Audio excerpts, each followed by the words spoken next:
Assalamualaikum warahmatullahi wabarakatuh. Kembali lagi di podcast Biu bersama saya Kresnawarta Anugrah. Di edisi podcast ini kita bersama narasumber yang istimewa, super istimewa, keren banget pokoknya.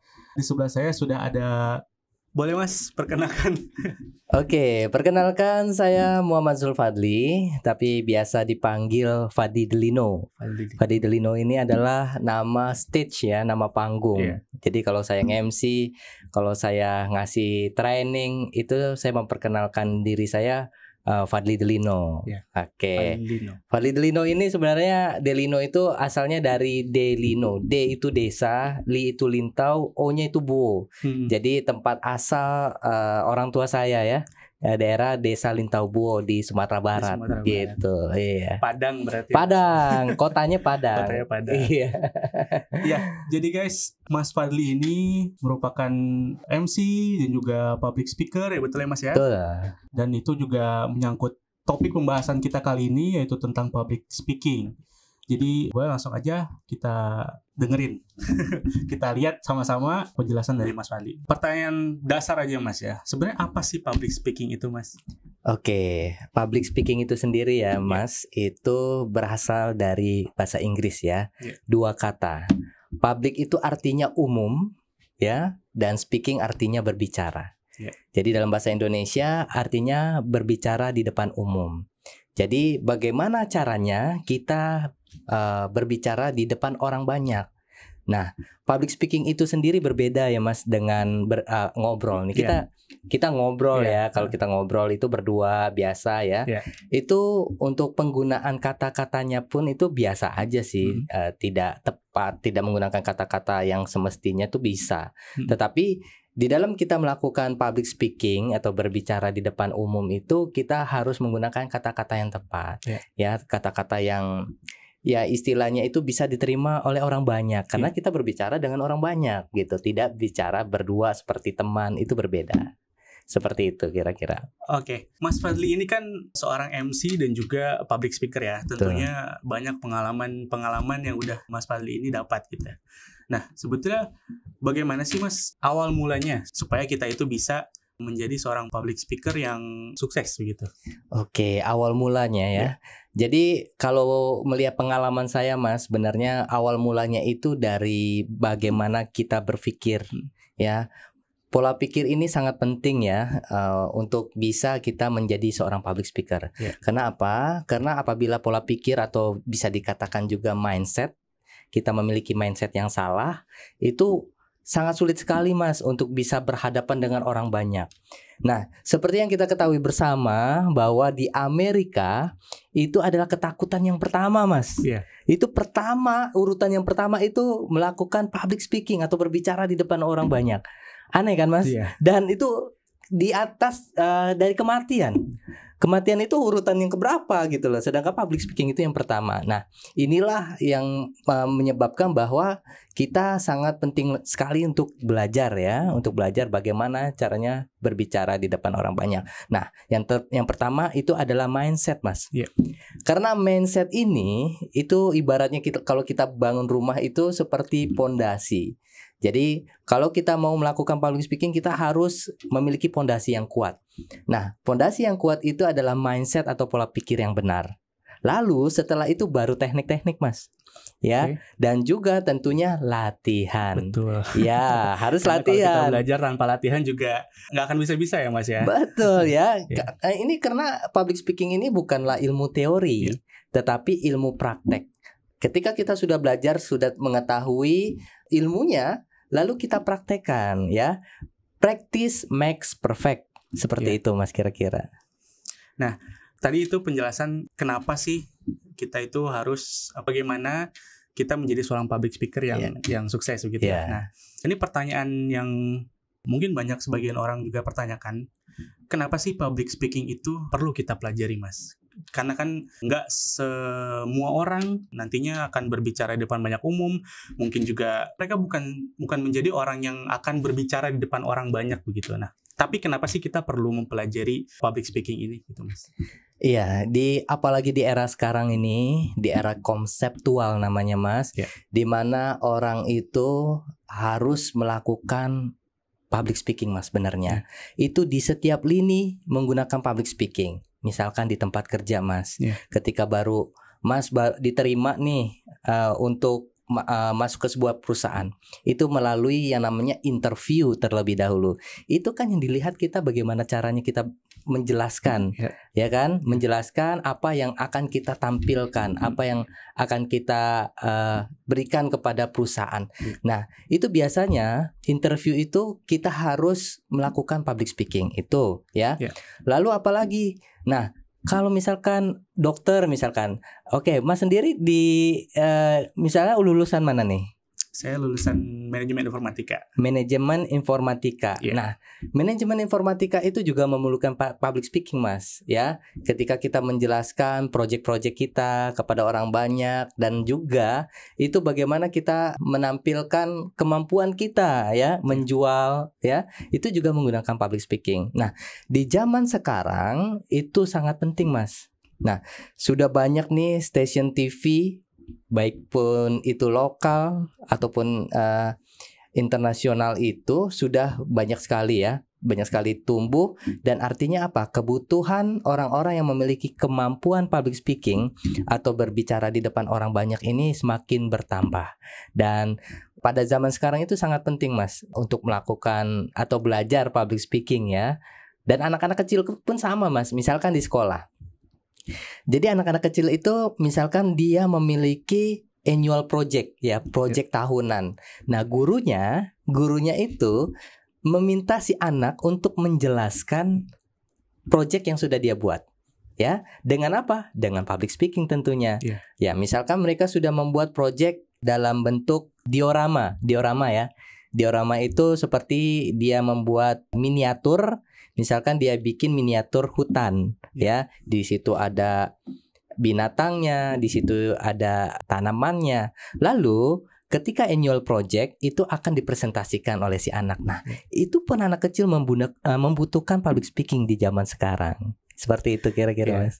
Berarti memang kalau kita berbicara public speaking itu bukan hanya berbicara di depan orang banyak ya Mas ya. Tapi memang ya itu tadi di segala kondisi pun sebetulnya kita butuh itu untuk ilmu public speaking itu. Sangat butuh, sangat dibutuhkan ya di zaman sekarang. Tadi kan kita sudah bahas ya, untuk public speaking itu sebetulnya bukan hanya teori, tapi juga butuh praktis ya Mas ya. Nah, kira-kira skill teknis untuk public speaking itu seperti apa Mas? Oke, untuk skill teknis ya, untuk melakukan public speaking yang baik, bagus, dan benar, ya. Baik belum tentu bagus, bagus belum tentu benar, ya. Jadi kita melakukan public speaking ini harus sesuai dengan pakem-pakemnya public speaking yang benar. Baik itu kita kenal dengan 3V Mas, ya. 3V ini visual, verbal, dan vokal. Apa itu visual? Visual itu bagaimana kita tampil. Ya, itu bisa dilihat dari mimik wajah, ya. Terus tampilnya bagaimana gesturnya, gerak tubuhnya, tangannya dilihat juga. Lalu itu disebut juga ini bahasa sunyi ya. Kalau bahasa sunyi itu kan kita melakukan gestur itu orang sudah ngerti Mas. Misalkan kalau kayak gini, apa namanya Mas? Manggil biasanya. Manggil kan? Saya nyebutin manggil nggak? Enggak. Tidak, ya kan? Kalau ini ngusir, ya kan? Saya nggak nyebutin ngusir kan, tetapi ditangkap informasi itu ngusir. Nah, itu yang disebut bahasa sunyi. Jadi bahasa itu ada bahasa bunyi dan juga ada bahasa sunyi. Bahasa bunyi ini ya kita sedang berbicara mengeluarkan suara. Tetapi bahasa bunyi ini termasuk ke dalam voice, visual maksud saya, visual yang dilihat orang. Lalu yang kedua adalah visual verbal. Verbal itu materi. Nah, materi memang sedikit presentasinya sebenarnya Mas. Tetapi kalau misalkan materi yang kita sampaikan itu salah, artinya sudah melakukan kegagalan dalam melakukan public speaking. Lalu yang terakhir Mas, V yang terakhir adalah vokal. Nah, ketika kita berbicara itu harus memiliki vokal yang baik, bagus, dan benar Mas. Kenapa? Karena vokal ini memiliki kemampuan how to grab the audience, ya. Bagaimana kita menarik perhatian orang itu dengan suara kita. Ya, contohnya ya, suara MC misalkan. Saya MC wedding misalkan ya. itu menggunakan suara perut ya, jangan pakai suara leher. Nah itu dipelajari Mas ya, seperti ini contohnya. Selamat malam dan selamat datang kami ucapkan kepada Bapak dan Ibu hadirin tamu undangan yang berbahagia, di mana pada kesempatan malam hari yang berbahagia ini telah melangkahkan kaki untuk dapat menghadiri pesta pernikahan putra-putri kami yang berbahagia. Berbeda kan Mas? Beda banget. Beda. Iya. Nah ini kekuatan. Jadi harus laras, visual, verbal, dan vokal. Harus laras sehingga kita memiliki power speaker. Ya, power speaker ini artinya adalah kekuatan bagaimana kita how to grab the audience, bagaimana caranya menarik perhatian orang sehingga orang tersebut terhipnotis. Terkadang ketika 3V ini kita gunakan Mas, orang misalkan kita memberikan materi itu 1 harian dari pagi sampai sore ya, tapi orang merasa kok seperti 1 atau 2 jam.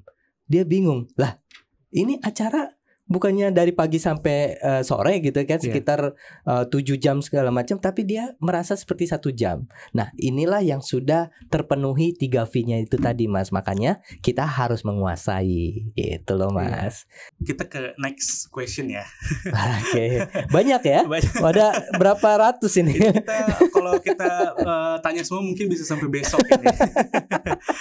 Ya. Jadi tadi itu kan kita sudah sama-sama dengar ya. Jadi untuk ilmu public speaking ini memang ada di segala jenis kondisi yang kita memang butuhkan gitu. Betul. Tapi apakah skill untuk public speaking ini memang menjadi yang utama yang harus kita pelajari Mas?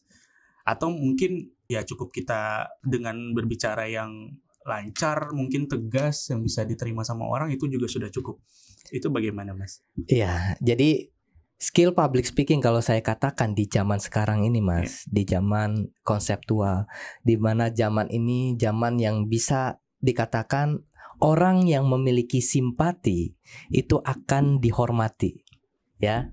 Jadi orang yang memiliki simpati itu akan dihormati di zaman sekarang Mas, ya. Seperti kita lihat ya, artis-artis memiliki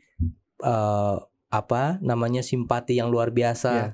Lalu pemimpin-pemimpin, nah itu memiliki simpati Mas. Jadi di zaman sekarang, contohnya saya ya Mas, contohnya saya waktu bekerja Mas.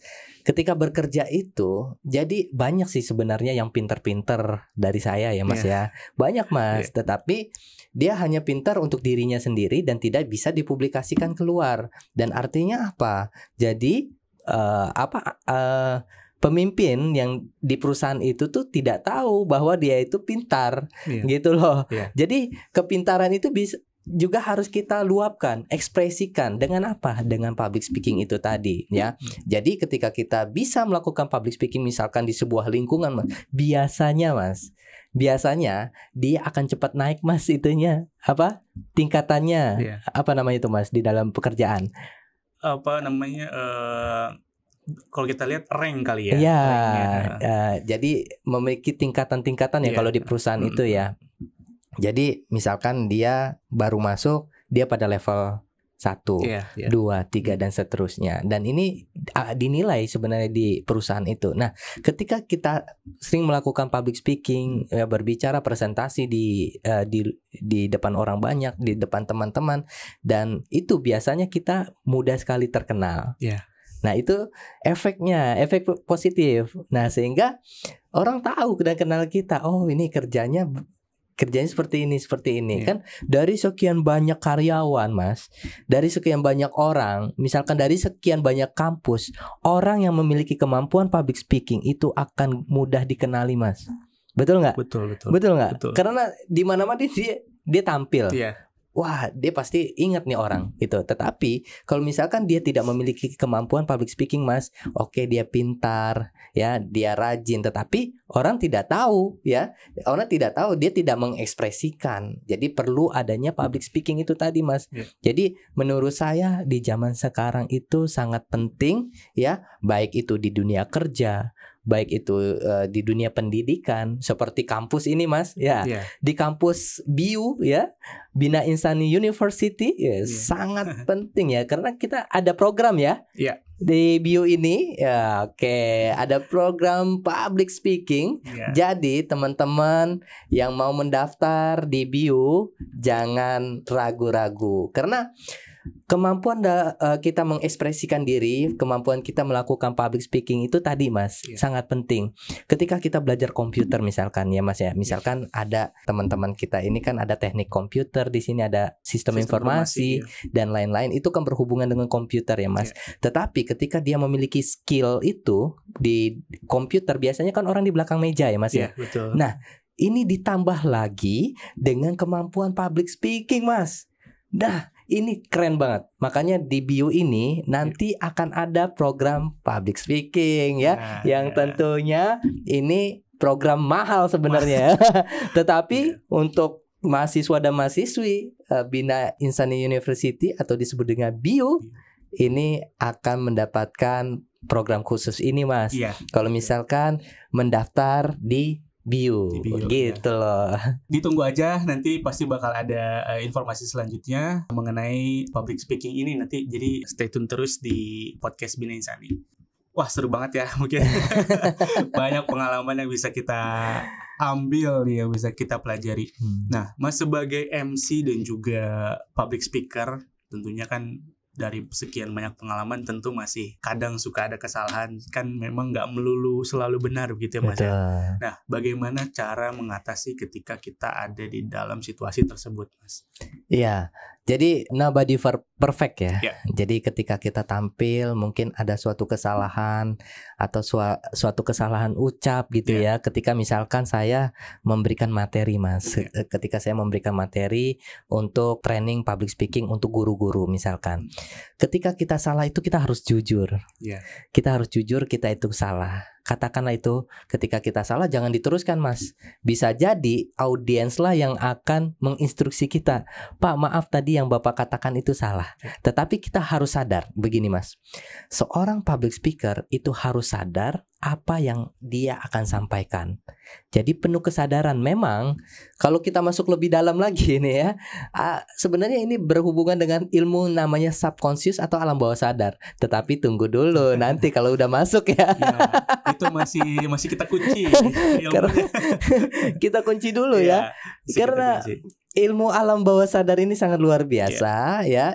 Karena ini kegiatan kita sehari-hari itu kita sebenarnya menggunakan alam bawah sadar Mas. Ya kita makan, kita minum, ya kan itu alam bawah sadar Mas. Tetapi ketika kita tampil itu kita harus sadar Mas. Kita harus sadar kita salah ya. Ketika kita salah menyebutkan misalkan greeting ya, misalkan MC misalkan selamat malam dan selamat datang, taunya dia MC-nya di siang Mas.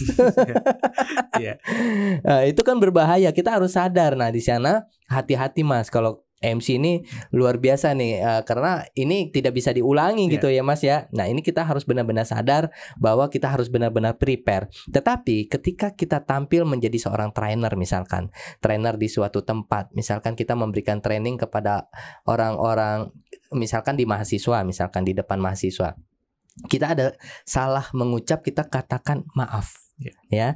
Maksud saya adalah gitu loh. Jadi ada juga bisa kita katakan itu sebagai pelampung Mas, ya kan? Ketika kita salah misalkan Pak mengucapkan greeting selamat malam, Pak ini siang gitu ya. Pak ini siang, Bapak lupa ya. Oh ya maksud saya itu gitu kan. Contohnya Mas ya. Maksud saya itu. Nah, ternyata Ibu masih fokus ya dengan materi kita. Nah, itu disebut pelampung Mas. Jadi itu nanti dipelajari ya. Kalau misalkan teman-teman bergabung bersama kami di BIU ya, akan ada program public speaking dan semuanya itu untuk yang tadi Mas sebutkan itu kesalahan-kesalahan itu pasti sudah ada dan kita sudah memiliki pelampung-pelampungnya. Jadi supaya menyelamatkan kita Mas di depan orang banyak. Kan nggak lucu juga kalau kitanya berbicara lalu salah. Nah, ini perlu kesadaran tingkat tinggi namanya Mas. Kesadaran apa yang harus kita ucapkan. Dan apabila kita mengucapkan sesuatu itu salah, kita harus sadar. Seperti itu. Nah itu ya gengs ya. Jadi sebetulnya yang tadi Mas Fadli bilang itu apa? Kalau kita datang ke satu acara dan MC-nya kadang, oh ya itu maksud saya, ternyata itu salah guys. Tapi enggak mungkin ya Mas. Sering kali ya? Iya sering. Ada pembicara gitu ya? Iya betul. Di beberapa acara kadang seperti itu. Mungkin ya itu mungkin ada yang salah, tapi memang juga ada yang supaya audiensnya lebih ada interaction-nya begitu ya Mas ya. Oke, bisa jadi. Ya. Atau memang kebanyakan salah sih. Oke. Mungkin terakhir Mas pertanyaan ini pertanyaan pribadi saya sih sebetulnya ya. Oke. Jadi kadang saya itu kalau berbicara di depan orang beberapa kali itu saya juga dulu waktu kuliah ketika ada acara seminar saya yang untuk membuka itu kan saya kasih sedikit pidato gitu kan. Dan walaupun itu on text kadang saya tuh suka ada Nah itu bagaimana menghilangkan karena itu kan sebetulnya menurut paham saya itu tuh di bawah alam sadar saya untuk bilang gitu Mas. Nah itu sebetulnya untuk mengatasi hal itu tuh seperti apa gitu Mas? Oke, di bawah alam bawah sadar ya. Iya, di alam bawah sadar ya. Atau disebut dengan subconscious. Nah, jadi ketika kita selalu mengucapkan itu sebenarnya itu sedang mencari data. Ya Mas ya. Jadi data-data tersimpan di dalam otak kita itu kan ada yang di bawah, ada yang di atas. Nah ini nanti kita pelajari juga nih Mas di bio gitu ya. Jadi ketika kita mengambil data informasi yang memang kita hampir tidak ingat itu akan timbul Nah ini bisa kita obati dengan cara latihan. Jadi kita harus berlatih bagaimana itu bisa kita hilangkan.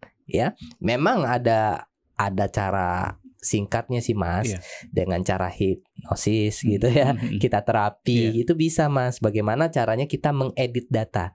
Jadi hipnosis ya. Jadi kalau kita masukkan pendekatan melalui ilmu hipnosis ini juga bisa Mas. Jadi bagaimana caranya kita mengedit data itu sehingga itu tidak terjadi ya. Lalu kita anchor. Nah, kita langsung jangkar, namanya anchor, supaya itu tidak terjadi. Tetapi kalau misalkan itu sudah menjadi kebiasaan tadi Mas, saya kok kalau berbicara suka ada karena suka. Karena Mas bilang tadi itu suka. Karena apa yang kita sebutkan itu akan terjadi Mas. Ya, jadi saya suka pusing ya, benar-benar pusing. Karena sugesti. Karena ada kata-kata suka. Jadi sukanya itu coba deh tulis suka, kata saya suka menyebutkan tulis suka, dicoret aja Mas. Itu cara terapinya. Lalu berikutnya bagaimana? Berikutnya berlatih. Kita berlatih misalkan dalam 1 sampai 5 menit itu kita terus berbicara, jangan sampai ada nya lagi. Itu harus dilatih. Practice makes perfect. Seperti itu. Wah, ini nambah pengalaman juga buat saya.